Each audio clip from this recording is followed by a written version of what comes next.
Assalamualaikum warahmatullahi wabarakatuh. Kami dari kelompok 11 yang beranggotakan Ila Ardianto. Saya sendiri Tia Nurul Afifah dan rekan saya Devia Dwi Astuti. Di sini kami akan menjelaskan materi yang berjudul negosiasi. Sebelumnya, mari kita lihat cuplikan berikut ini.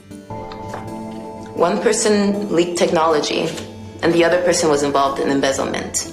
Of course, it happened in their previous jobs. Why did they choose these people? One person went to the same college as Miss Na, and the other person is a nephew of a National Assembly member. Are you saying there's nepotism involved in this? What does the head of it think about Miss Na's professional competency? Don't you need a new leader for Unicorn Korea? Aren't you a part of all of this? From what I know, you're the person who's more involved with KU than anyone else. Di dalam video tersebut berisi negosiasi dengan bahasan pelengseran dan pengangkatan direktur utama di perusahaan tersebut. Di dalam prosesnya, untuk pengangkatan direktur utama perusahaan Unicorn Korea, tidak boleh ada campur tangan dari grup KU.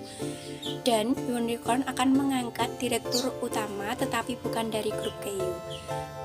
Dapat dijelaskan dari simpulan video tersebut, yaitu negosiasi merupakan suatu proses saat kedua belah pihak mencapai perjanjian yang dapat memenuhi kepuasan semua pihak yang berkepentingan dengan elemen-elemen kerja dan kompetisi, termasuk di dalamnya tindakan yang dilakukan ketika berkomunikasi, kerjasama, dan mempengaruhi orang lain dengan tujuan tertentu.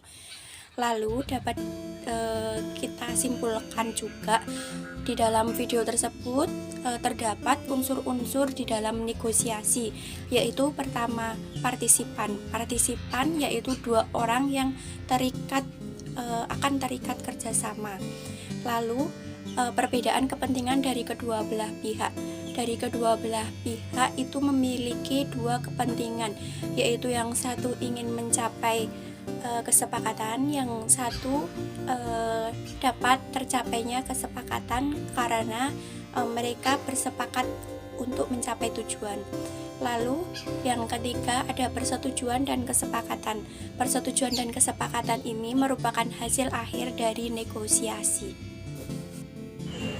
Berikut kami tampilkan video kedua yang menampilkan dua orang yang sedang bernegosiasi tentang kesepakatan dan persetujuan. Selamat menyaksikan. 별로 다르지 않습니다.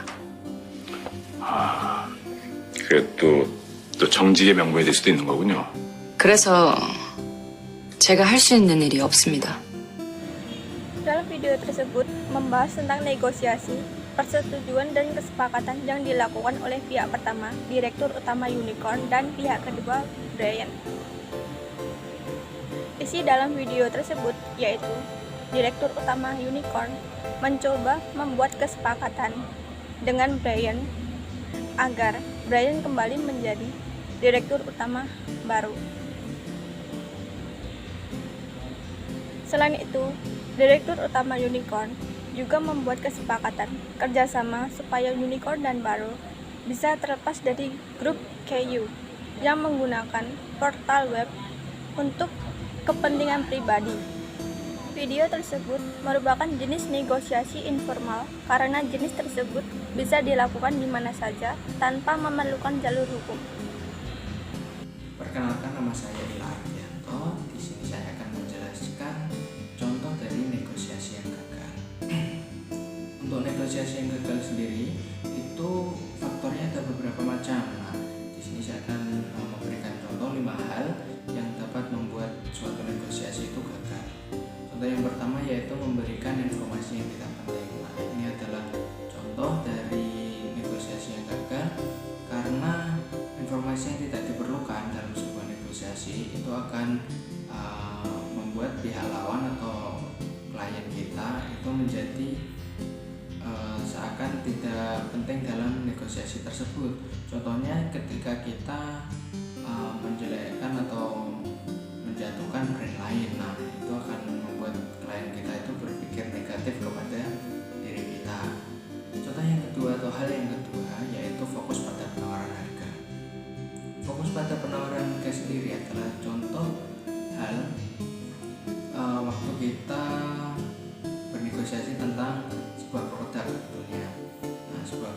pasti akan ada nilai harganya. Nah, jangan fokus pada kesepakatan awal atau tergiur dengan harga awal karena itu belum final. Nah, sebaiknya kita terus bernegosiasi, membahas mungkin bisa bahannya atau mungkin membahas tentang yang lain sehingga lawan bicara atau klien kita tuh lebih tertarik dengan topik yang kita bahas dan tentunya tertarik dengan produk yang kita tawarkan. Untuk contoh hal yang ketiga, mengabaikan problem sesungguhnya. Nah, tentu di sebuah negosiasi pasti ada problem yang terjadi. Nah, kita harus fokus untuk menyelesaikan problem tersebut sebelum kita melakukan pembahasan yang lebih lanjut atau pembahasan yang sekiranya membuat negosiasi itu topiknya menjadi melebar. Nah, itu akan membuat klien kita merasa kebingungan dengan apa yang kita bahas sebenarnya, dengan problem yang sedang dihadapi itu belum selesai. Untuk contoh hal yang keempat itu harus memikirkan jangka panjang dari negosiasi tersebut. Jadi negosiasi terutama dengan pihak eksternal itu jangan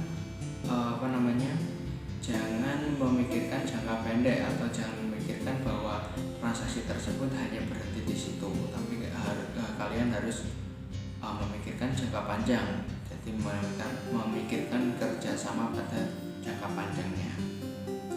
Hal yang terakhir yaitu menggunakan teknik yang sama. Maksudnya di sini adalah kalian ketika bernegosiasi, contohnya menawarkan sebuah produk, kalian jangan sampai hanya menawarkan bahannya saja, kemudian harganya murah, kemudian ketika ada topik lain yang dibahas atau ada hal yang lain dibahas, kalian kembali lagi ke bahwa bahannya itu baik, harganya murah, ini itu. Jadi topik kalian atau hal yang kalian bahas jangan hanya itu saja, karena itu juga akan mengurangi kepercayaan dari klien, karena klien akan berpikir bahwa kualitas produk yang kalian tawarkan hanyalah sebatas bahan dan harganya saja, tidak ada kelebihan yang lain. Itu akan memberikan nilai minus bagi produk kalian juga. Nah, untuk contoh videonya sendiri tentang suatu negosiasi yang gagal bisa kalian simak di video berikut. 30% 임금 삭감선에서 절충되어야 한다는 게 저희 노조의 입장입니다. 30%의 임금 삭감으로 우리 회사가 정상화되는 것은 불가능합니다. 그러면요, 저희는 절대로 작업장으로 복귀할 수가 없습니다. 아니, 일단은 회사부터 살려야지요. 노동자가 죽으면 회사가 죽습니다. 당신들 노동자들부터 죽이려고 하는데 어떻게 회사가 삽니까? 당신 같은 사람들 때문에 외국 기업들 한국에서 기업 못한다고 하는 겁니다. 알긴 알아요? 뭐 지금 사측하고요. 나는 당신들이 망가뜨린 주채권은행의 주주 자격으로 왔습니다. 말할 자격 있고요. 자, 노동자가 죽으면 회사가 죽어요? 협박하시는 겁니까?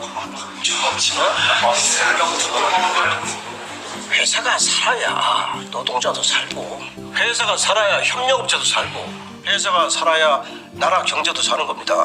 안 그렇습니까? 금융위원장님, 그 입 좀 도와주세요. 말할 자기가 없습니다. 말할 자기가 있어요. 금융위원장님, 지금 노사 합의 중입니다. 노사 합의 좋습니다. 그런데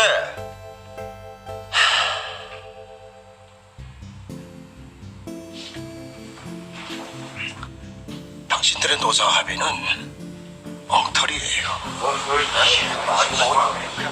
짬짬이에요. 그 노사 합의가 회사를 망가뜨린 거 아닙니까? Nah, dari video yang sudah kita saksikan tadi bisa kita simpulkan itu contoh negosiasi yang gagal karena apa? Karena di situ pihak lawan bicara atau salah satu pihak itu mengeluarkan argumen yang memancing emosi dari pihak lain sehingga terpancinglah emosi dari pihak satunya. Nah, itu sudah merupakan contoh awal dari negosiasi yang gagal karena mereka tidak bisa mengatur emosi mereka sehingga negosiasi tidak dapat dilanjutkan, harus diberhentikan dan kerjasama tidak terbentuk. Nah, seperti itu contohnya, dan